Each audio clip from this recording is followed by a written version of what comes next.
ഇന്നിപ്പോൾ ഞാനിവിടെ ഉണ്ടാക്കാൻ പോകുന്നത് നാരങ്ങ കറിയാണ്. അതിന് വേണ്ടിയിട്ട് ഇവിടെ വടുകംപുളി നാരങ്ങയാണ് എടുത്തിരിക്കുന്നത്.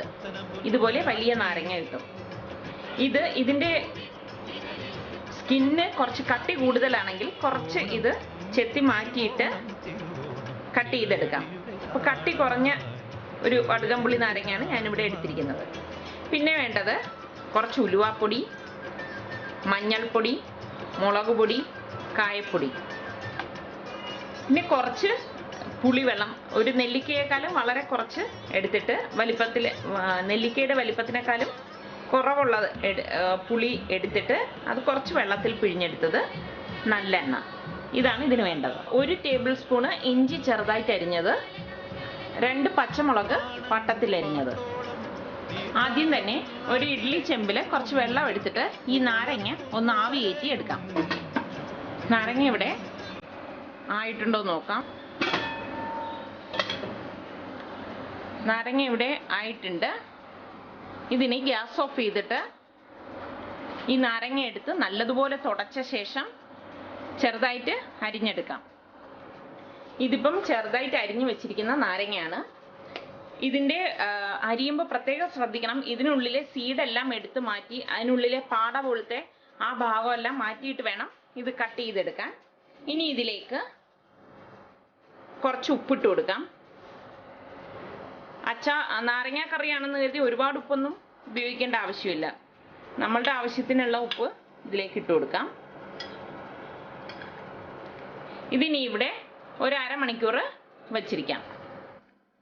ഗ്യാസ് ഓൺ ചെയ്തിട്ട് അതിലേക്ക് ഞാനിവിടെ ഉരുളിയാണ് എടുത്ത് വെച്ചിരിക്കുന്നത്. കുറച്ച് നല്ലെണ്ണ ഒഴിച്ചു കൊടുക്കാം. നല്ലെണ്ണ ചൂടാവുമ്പോഴേക്ക് അതിലേക്ക് 1/2 ടീസ്പൂൺ കടുക് ഇട്ട് കൊടുക്കാം.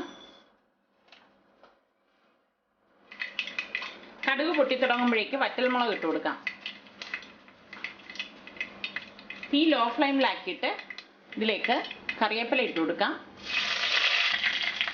ഇതിലേക്ക് ഈ എടുത്തു വെച്ചിരിക്കുന്ന ഇഞ്ചി ഇട്ട് കൊടുക്കാം.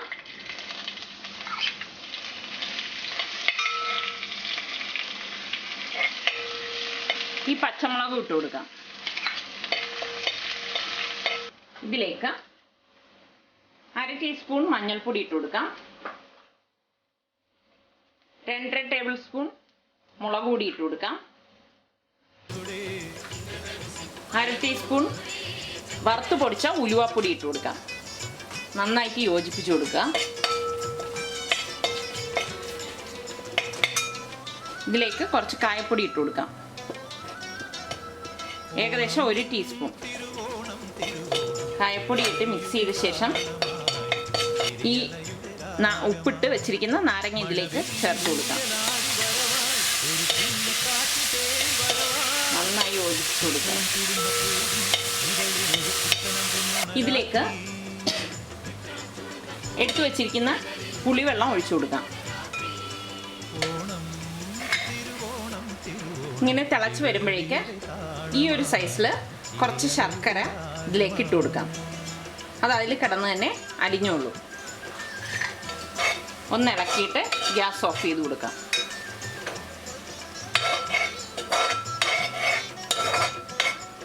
നാരങ്ങ കറി ഇവിടെ റെഡിയായി. ഇതിനി ഒന്ന് തണുത്ത ശേഷം സെർവിങ് ഡിഷിലേക്ക് മാറ്റാം.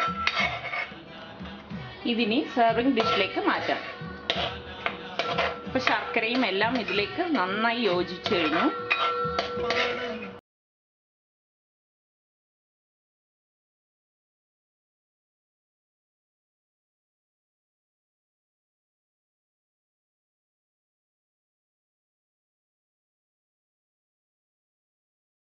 നാരങ്ങ കറി ഇവിടെ തയ്യാറായി.